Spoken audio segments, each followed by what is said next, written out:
The following is a presentation of the Championship Racing Network. Crossed Flags, a racing podcast. It's your midweek fix for racing news and information. Brought to you by the Championship Racing Network. Now let's head trackside to join your hosts, Steve West and Matt Nicholson. Welcome into the latest edition of Crossed Flags. I'm Steve West. I'm your host, and I'm solo, as you may have been able to tell. Matt Nicholson has a prior engagement at the time that we were able to get this recorded. Producer John dealing with some stuff as well. So all of us are kind of dealing with some stuff. So it's just kind of weird. So we're not really going to have a full review of a particular story here, but a couple of things that we're working on for Saturday's big show. Bowman Gray Stadium is still going to be represented on the new NASCAR schedule for 2027. We'll tell you exactly how. I will give you a hint here as producer John is working on it here in just a moment. It's not going to be the Cup Series. And for the first time in over half a century, think about this for a minute now. For the first time in over half a century, tiny little Bowman Gray Stadium, which for the past 2 years held the Clash, this cash-paying race that kicked off the season, is finally going to get a points-paying race, courtesy of the Craftsman Truck Series. Slated for August, no need to worry about sleet and freezing rain or snow or any of that stuff like we had to deal with at the early part of this season. So we'll work on that and give you a full rundown of how the format goes coming up this Saturday during the big show. Silly season news is fully underway here. We've got news coming out of both Formula E and the Cup Series that does kind of also affect the O'Reilly Auto Parts Series. Plus Formula One news coming up and so much more on the big show Saturday morning, 9 a.m. Eastern, 8 a.m. Central Time.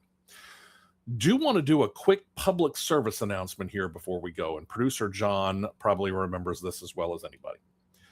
On Saturday morning, second hour of the show, last Saturday morning, during the second hour of the show, came back from a commercial break, and my computer, I thought, had gone into update mode. Because you got that blue screen and the little circle of death, and it sits there and says, okay, we're updating all this, and, don't turn off your computer and all that. And it's, you just kind of happen to see it. And then I started looking at some of the details. So here's where the public service announcement comes in. Be very, very careful about some of the things that you might open up. I don't know what it is that I opened, but again, be very, very careful of it. If you are familiar with some of the wider screens here, and I've got a nice little 18 to 20 inch monitor on this laptop that I'm doing this computer from. Whenever I get one of those updates that actually comes from Microsoft, it takes up the full screen and that little circle of death is actually moving. Well, this particular blue screen had black on the two sides of it and it was frozen. That little circle wasn't moving.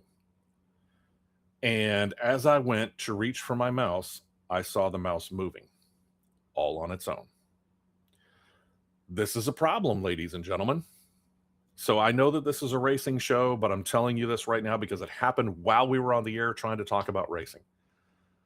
Somewhere, somehow, somebody had gotten a program onto my computer that allowed them to gain control of my computer remotely, and they were starting to play around with some things. But luckily, I quickly recognized, hey, this is a problem. This doesn't look right. And oh, by the way, somebody's actually moving my mouse. So I was able to shut the computer off.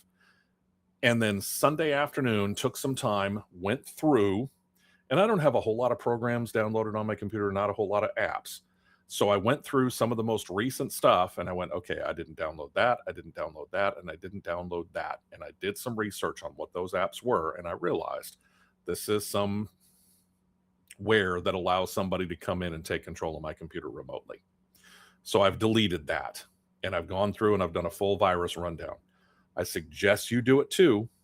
Go through, know what your programs are that you use on a regular basis, know what the apps are, depending on exactly what kind of computer/laptop you may have, and make sure that you don't have one of these little hidden pieces of software in there that allows that to happen. So we can keep that happening again to you and to me. So like I said, little public service announcement here. Everything's looking good for us. Getting ready to go live on the big show Saturday morning, 9 a.m. Eastern, 8 a.m. Central Time. It's been kind of a wild week here. As I said, this week on the regular job at our flagship station, the morning show that I produce, Dixon and Vining, has been without Richard Dixon. Will be again tomorrow. I get to play co-host again. Actually had Matt come in on this Tuesday as I record this, and we did the first 2 hours of a show called The Line because Andrew McLean, the regular host of that show, was out. We had a good time talking about, among other things, the political fallout of the Freedom 250 Grand Prix in Washington, D.C.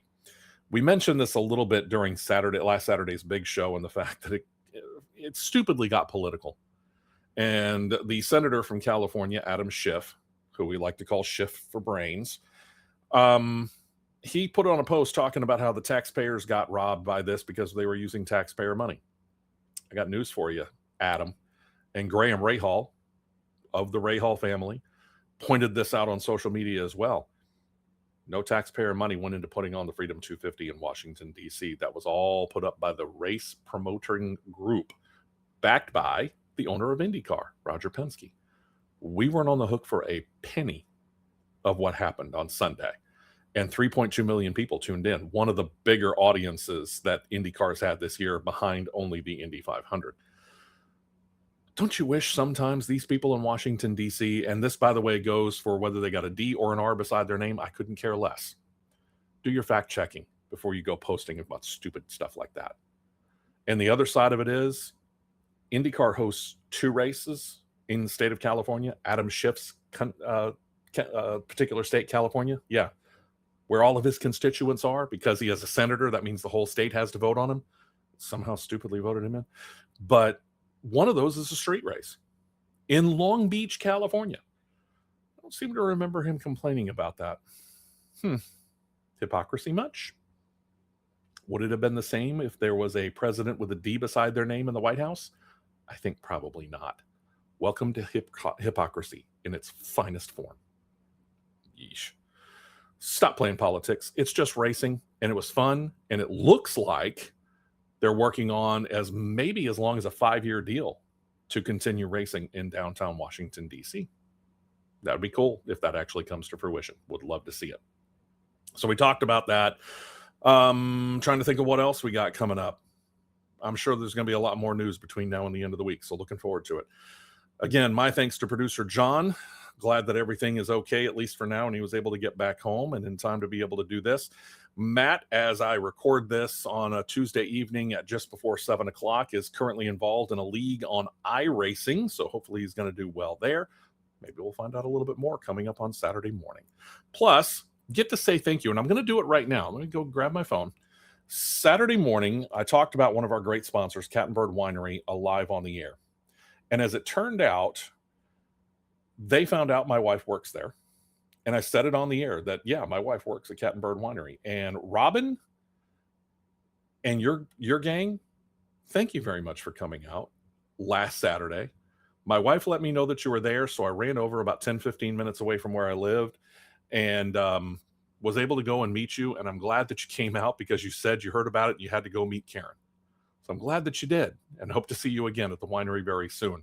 And if you get the chance to see me and or my wife or any of us really at a place like Cat and Bird or Solaria Brewing Company, please come on out. Would love to see you out there.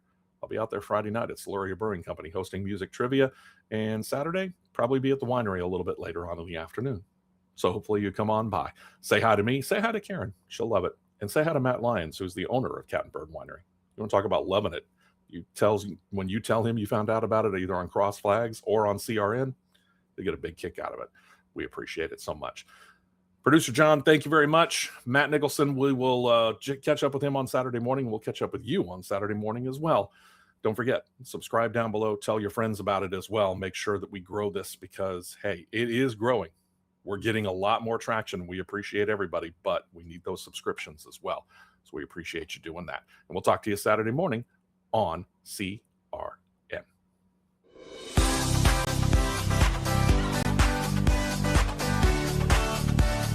You've been listening to Crossed Flags, a racing podcast. For more content like this, subscribe to CRN Live on YouTube, and you'll be set to catch the 2-hour live show every Saturday morning at 9 Eastern, 8 Central.